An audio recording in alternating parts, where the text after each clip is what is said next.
Morning, this is DailyChilli and going back to work. Today's episode number 37 and it's martes 13, means in Spanish the 13th of Tuesday 13, which is in my country in Colombia is a bad day.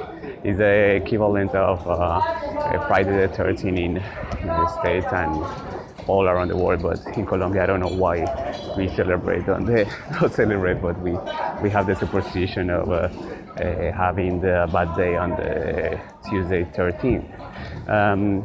So today my password for my daily post is Tuesday. Okay, see you guys. Bye.